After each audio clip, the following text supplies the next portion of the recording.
anybody who was around during 1993 elections would have known that Abiola won the elections even before the last vote was cast. You know, the atmosphere and the what we even as I was very young, if you know, when this was happening. And I could also tell, I was a baby, but I could tell that my father had won. You know, you could see the smiles on people's faces. You could understand. You could also tell that, you know, I think my father's message had resonated across, you know, all the 6 senatorial districts. So I think if you want to, if you needed Babangida, the former general, to tell you that Abiola had won, I think most people who knew anything about the 1993 elections would have attested to the fact that the man had won the other elections, and he had won the election. I think the only thing I took from what the former head of state said was that he has a lot of regrets for the decisions that he had taken at the time. I think that's most important. You know, it's human to err. When nobody's perfect. In Islam, it says that only Allah is perfect, and we all just seek forgiveness. So I'm pleased that he regrets the actions he took, and he also said that if he had a chance, he would probably take he would have made another decision. Abdul, and I think my father also understood that as well. Yeah. Right. You see, I agree with you. It's just a lot of people are just saying, why now though? Because Babangida said he annulled the June 1993 election to protect the country's interest. An interest that clearly tested the close friendship of the 2 elder statesmen, because they were friends, weren't they? What were those interests that were so strong that June 12 had to happen? Okay. Yeah, they were friends. Actually, when I was born in December 18th, 1984, Babangida was actually like a guest of honor at my naming ceremony. So they were very close friends. And I think the relationship was built over time. You know, I've always been one to not dwell on the past. Fair enough. But forge ahead, you know, I think it's most important. I think, you know, like you said, it's 32 years after the fact.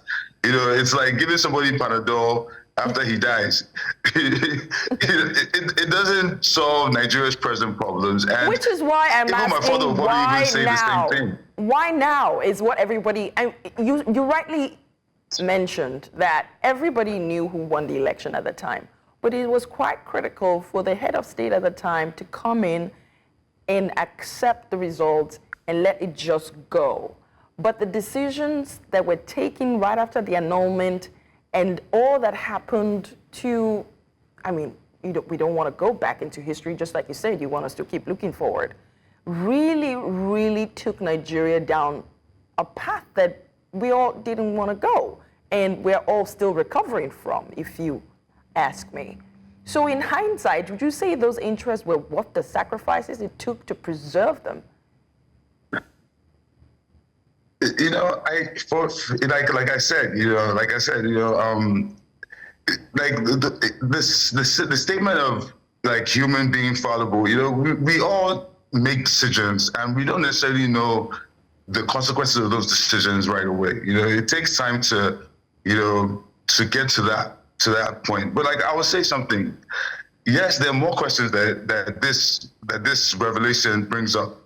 But in the interest of the message that my father was trying to get across in 1993, in that interest of the hope that was created in Nigeria in that time, it might be a little, you know, you said it yourself, we're all jaded, we're all traumatized by the events of that time. It might just be worse if we try to keep, you know, there'll be more revelations to come up. But I think what we should more focus on, let's not focus on who won the elections, who did not win the elections, but what was the message? What was my father trying to get across? How is Nigeria today compared to that time?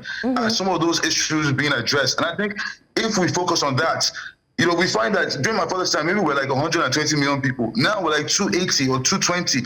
If we're 220 million, is the situation that was once like farewell to poverty in 1993 is now farewell to disaster now. You know? So I think it's most important that we acknowledge that people make mistakes. It's human to error. And now that he has come up to say that he feels regrets and remorse, he has also seen the effects of those decisions that were made. I'm not going to belittle the courage to say this out loud. The former head of state. But I will just say that him and my father were friends. I think when they were taking my father to jail, he was saying, "Babangida is my friend." It's like, I'm not going to cry more than the bereaved, but what I will say is the message, the hope that my father and my mother sacrificed their lives for, the hope for a better Nigeria, is now vested in me to move that forward. So my motivation and my drive is not to talk about my mom being killed on the streets of Lagos. No, it's not to talk about what happened to my father, but to get that hope, the hope for a better Nigeria. I think that's all we all want. So yes, Babangida has come to talk about June 12, but like, you have to understand that this was not necessarily only about my father. There were many other people that went there, like Ken Saro-Wiwa. There were so many people that I'm sure the book would also have more light to shed on their situation. But I think what's the most important is, how is Nigeria moving forward? I'm sorry. It's fine, because you are going on a tandem that I could stay on for the whole night. But I want to quickly put in this question. What does the timing of this public concession by a military head of state say about the state of Nigeria's democracy?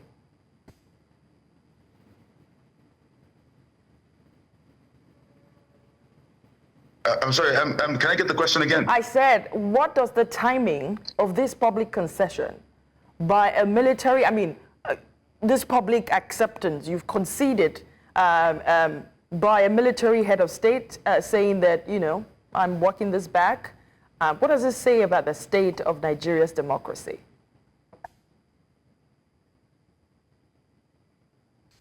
Okay, I think,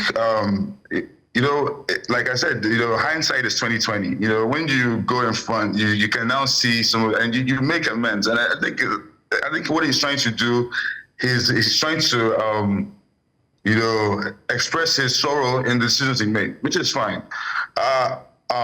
For me, I also think that we're looking at it as just about what he said about Abiola. He wrote a book, and I think he's trying to build a library. So it was actually a donation for his library. This didn't really have anything to do with Abiola. Everybody's just talking about what he said about Abiola.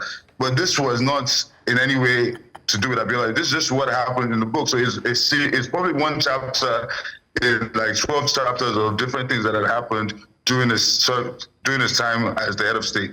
So for me, I'm going to wait to get to read the book or to see what to get more information.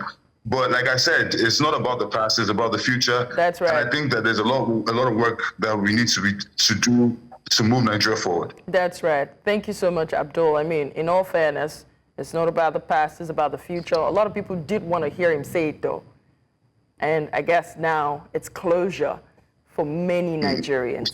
Okay, let's move on.